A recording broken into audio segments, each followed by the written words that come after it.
Well, hello, Javier. How are you today? I'm doing well. How are you, Jessica? I am great. Thank you so much for taking the time to connect. I'm Yeah, excited to hear a little bit about your journey along this CFP process. I know although we all get to the end result, how we get there is very, very different, yeah, and everybody has different challenges and wins along the way, and it's different for everybody. So, yeah. tell me about you. Tell me about your experience. Like, give us some background here. Hey, whew, how far do you want me to go back? Far back as you want. Oh, okay. Are you a like if you're a career changer, explain what you did Yeah, before and then yeah, take us I through. am a career changer. So let's go back to my college years. So I Okay. graduated in 2015 from Yale, Okay. got an economics degree, and I was Okay. also on the basketball team. And so coming out of college, yeah, coming out of college, my number one goal was to be a professional basketball player, specifically the National Basketball Association, the NBA, right? That's what everybody Obviously, shoots. there's nothing else. That's the Yeah, option. that's what everybody shoots for. And so coming out, I remember I have no idea how this process works, but by the end of my senior year, I had a list of about 15 different agencies wanting to represent me for a professional career. And so that was the point where I was like, this could be a possibility. And so, long story short, I didn't make the NBA. Had a pre-draft workout with the Boston Celtics and had some other interests with some other NBA teams, but elected to go overseas to play professionally. So I was there for 2 years. My first Yeah. year, I played in Holland. Second year, I played in Hungary and Finland. Yeah, Okay. pretty incredible. Obviously, doing something that you love to do and to get paid for it. And then also Yep. being able to experience different people, different cultures. I'm huge on relationships. And so, kind of those two aspects of that professional career were really amazing for me. So, after my second year, I got engaged and I was really unsure of what the next step would be like. I know I wanted to be home. My fiance, now wife, was Yep. here, home in the States, near my hometown, St. Louis, Missouri. So having a Yep. marriage and then also trying to play professionally overseas was a little bit tough. So really had no way of figuring out how that was going to work out. I'm a man of faith, so I did a lot of praying and just through some various situations, just basketball just wasn't working out for me. And initially, I thought it was me. What did I do? But honestly, it was, me changing careers from basketball into the corporate world. And so, to make a long story short, my wife worked for the St. Louis Cardinals baseball team. And being born Okay. and raised in St. Louis, anybody who loves or lives in St. Louis loves the Cardinals. And so they had Yes. a position in their baseball operations department, sort of like their scouting Okay. and analytics department. They wanted Yep. the position was sort of like an internship. They wanted somebody with an economics background, very little baseball experience, come in, learn how the sauce is made, and see if this is the career that you want to, kind of grow in. Person. Obviously, Yep. me at this point, I said, "Hey, sounds great. Not like basketball is Awesome. working out.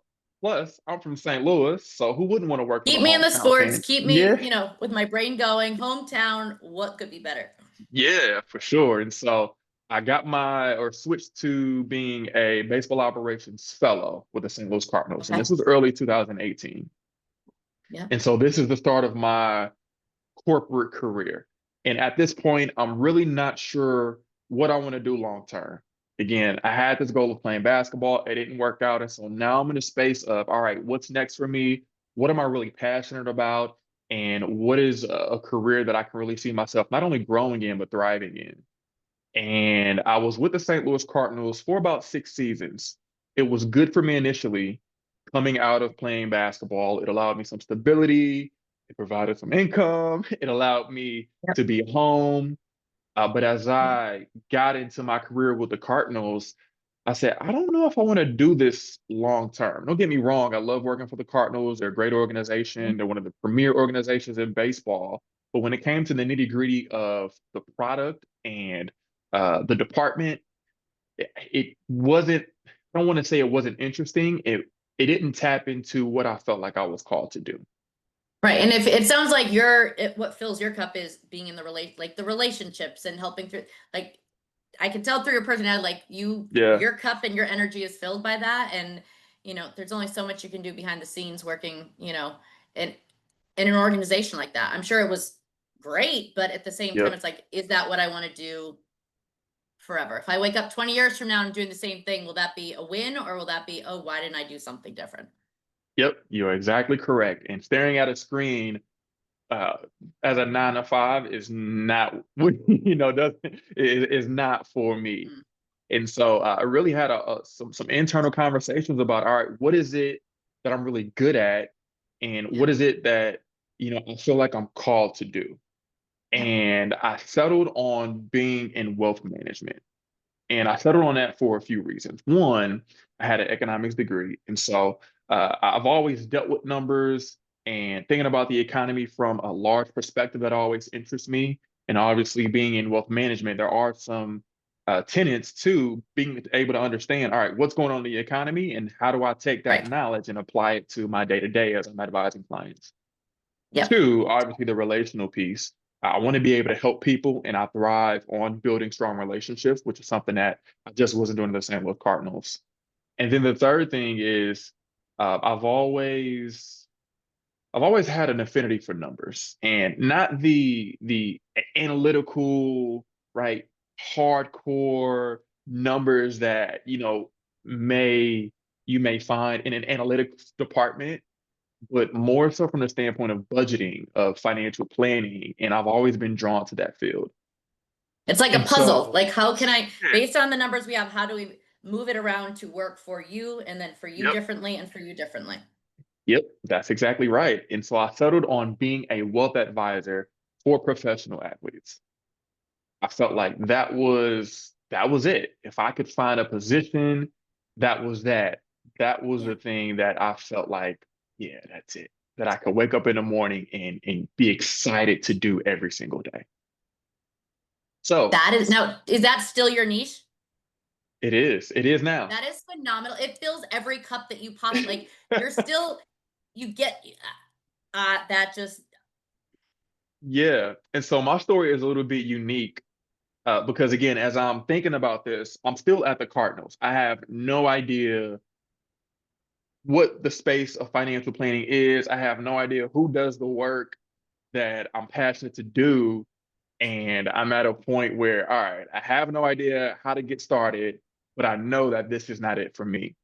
It just so happens that I do some basketball training on the side, and through some mutual connections and a chance encounter from an airplane flight, get connected with the CEO of the firm that I work for now. And his name is Stephen Rhodes.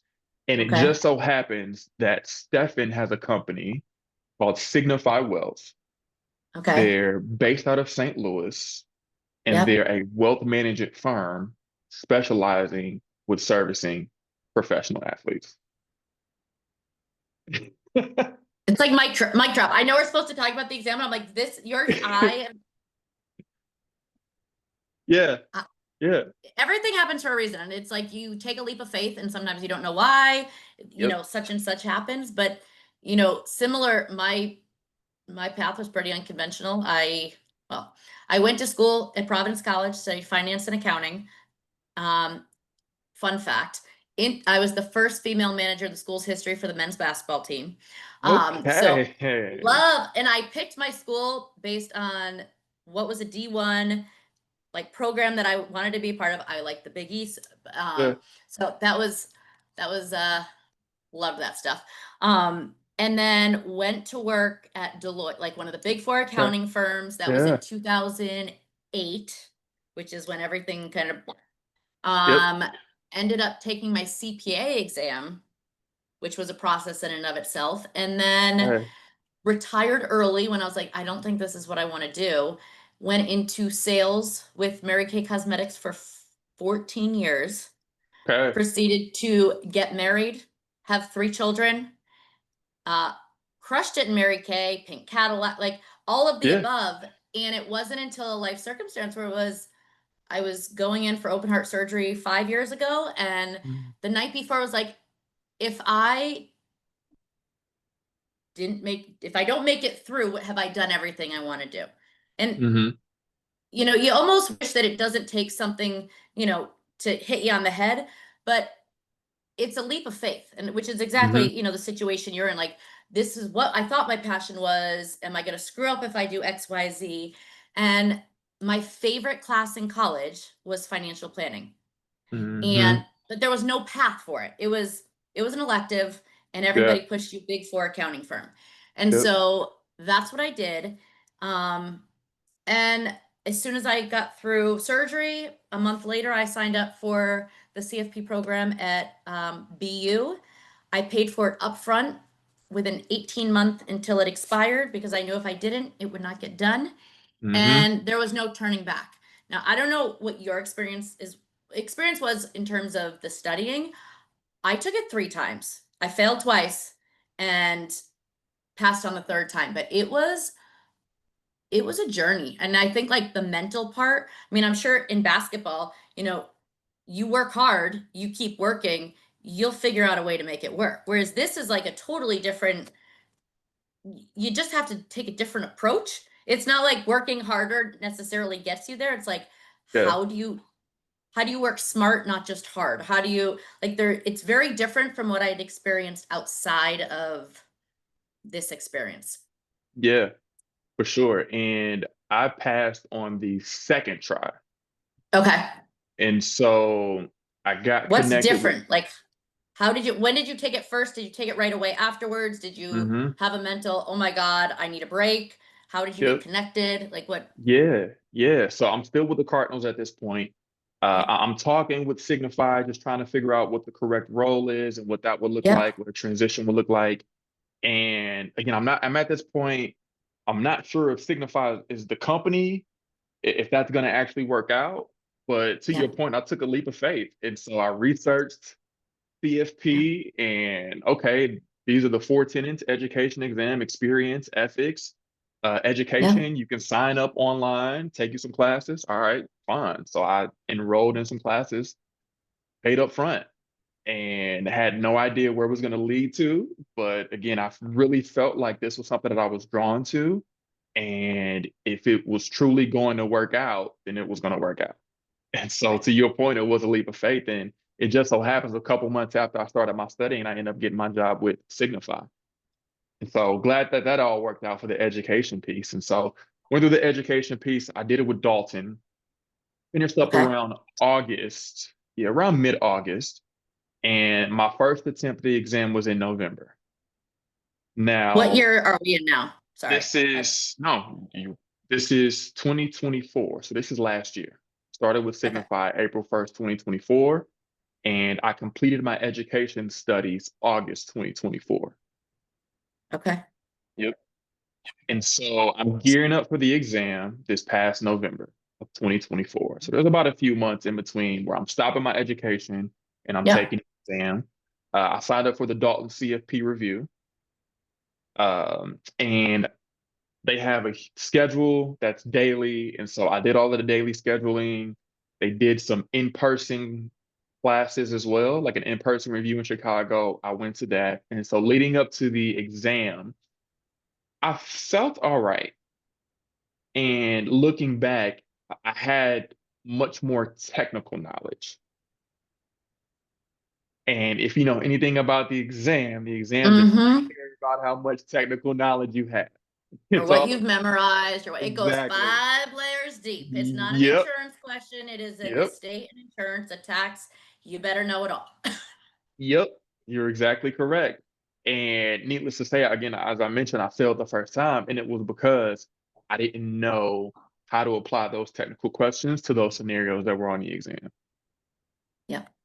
Yep. And so I get the exam results, I fail, and I think there's a lot of pressure because one, I went to Yale. You What are know? you, dumb? No. Right, exactly. Two, everybody in the firm knew that Javier was taking a few days off to take the CFP exam. CFP exam was on Saturday. Javier, let us know what the results are. I know it's a smaller firm, but still.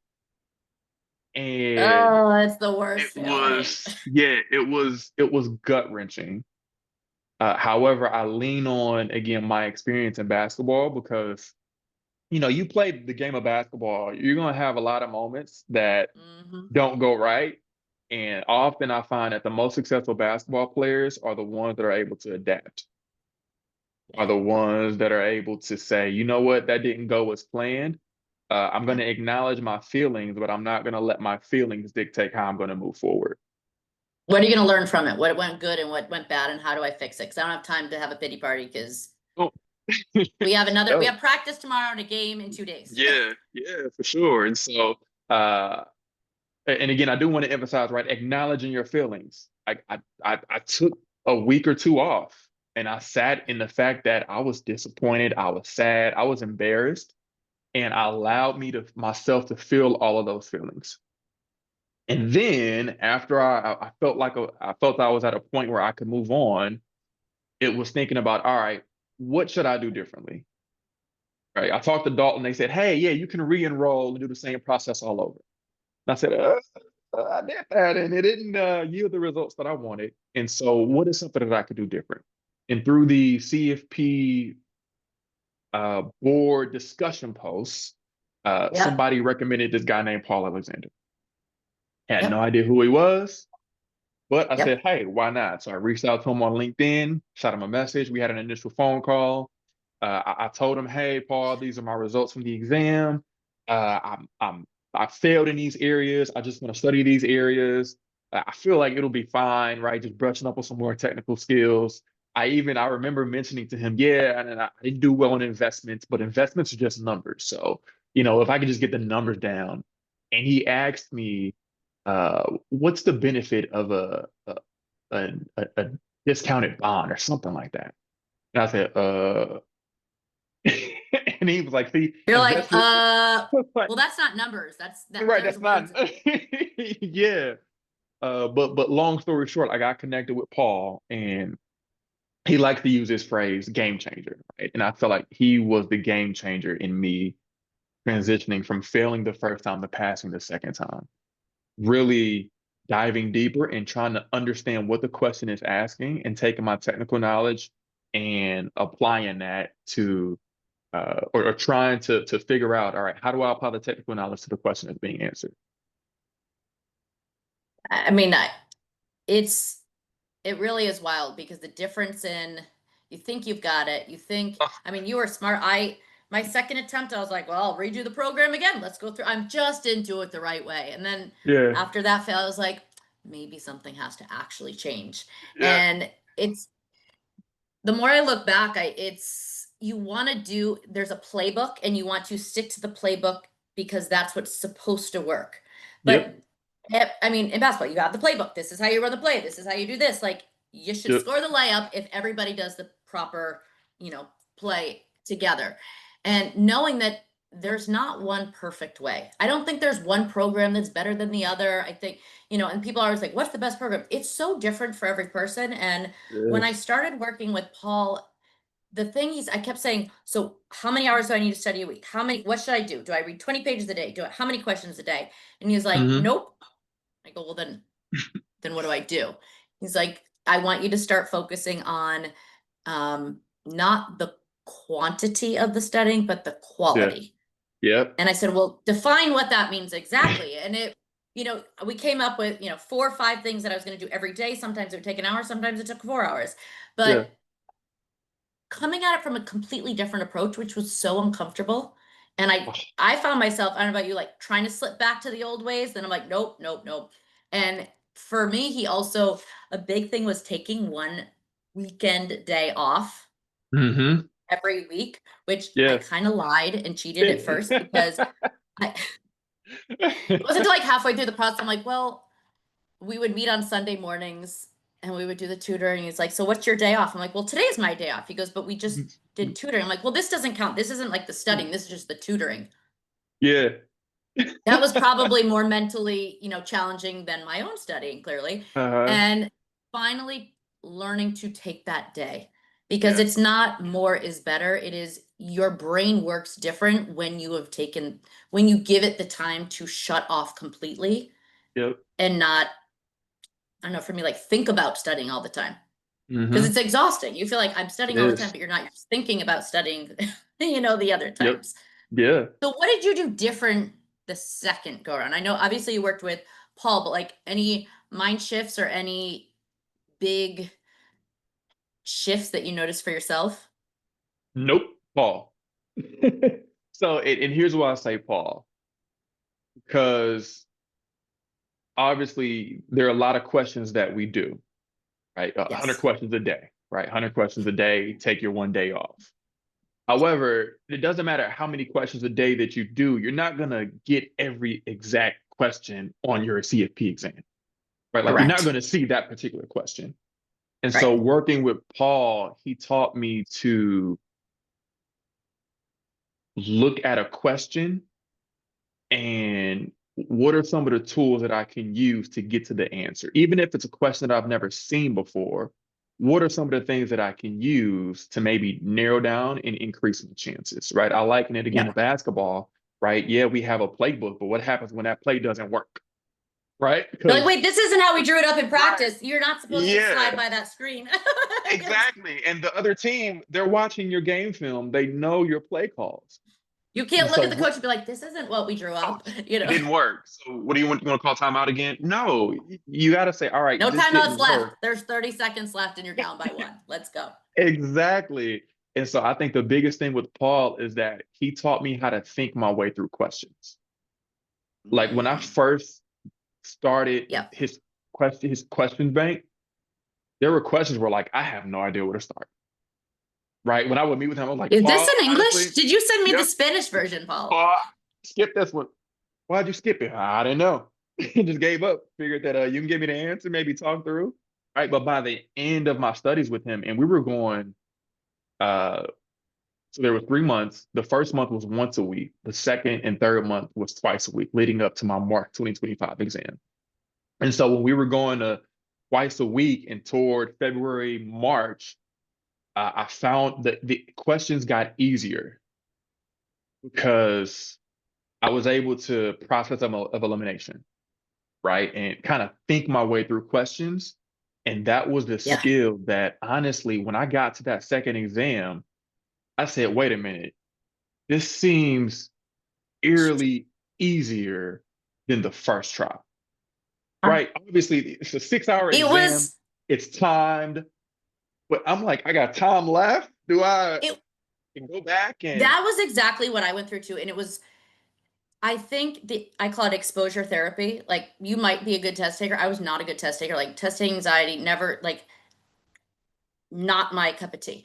Mhm. And when Paul said in the beginning, you're going to do 100 questions a day the last month, I'm like, you are out of your, like, first of all, that'll take me my entire life.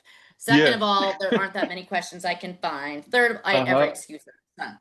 And then we got there to that point, and they were taking me a long time. But I would almost reread it too many times, and then I was Mhm. realizing I was spending too much time on the questions, and it was okay. I need to do them in under 2 minutes each. I need to just go. And he, through the process, which I'm sure you got to, the confidence defending your reason why the answer was right Oh, and wrong. Like oh, no second guessing. I would fight him tooth and nail to prove I was right, even if I didn't know if I was actually right, yep. because you got in your head, it's like, are you sure it's not this one? And then you would Ah, switch. You're like, yeah. oh. I was gonna say, I swore more at Paul than I think I've sworn at anybody. So thank you, Paul. And I apologize.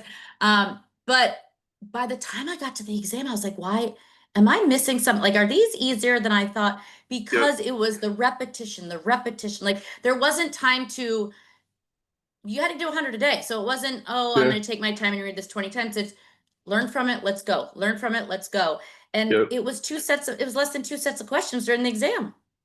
So it's Hmm. like the stamina was there. It's like you're not going to go Hmm. out and run a marathon if you've only ever done a 5K. Yep. Like he had you doing half marathons every day, and then Hmm.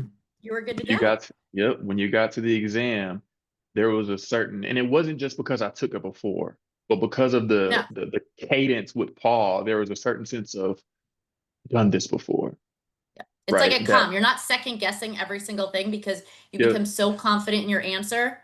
Even if, Hmm. again, you could be totally wrong, but there Yeah. wasn't second guessing yourself as much as I had done the first two times. Yep. Yeah. And so I got to that second exam and it felt really good. And one thing I do want to reiterate again, as I was going through my studies with Paul, I think another huge key for me was a sense of immense humility. There were times where I would be in those sessions with Paul and I felt like the stupidest person on earth. It was embarrassing. Why in the world would I choose answer B?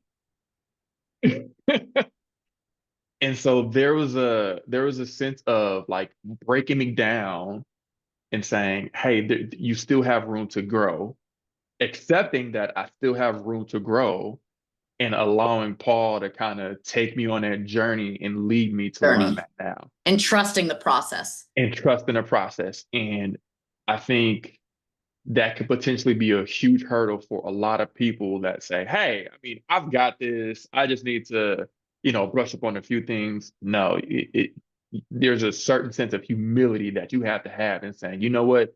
I don't have this and I need help." It's the humility, it's the vulnerability. It's like you're getting Yeah. naked, you're not Yep. literally, but Yep. like you No. are Yeah. literally, it is, he sees you at your best and your worst. I Yep. mean, it just, and I remember my first meeting with him. So I talked to somebody who had worked with him before, just to like hear their story before I worked with him and, to pick their brain a little bit. And I remember calling them after the first meeting, like, not I wiped the tears away before I called and I'm like, I am so dumb. I know nothing. I Oh am my never God. getting through this. I hated how he made me feel. But he's the calmest, nicest human.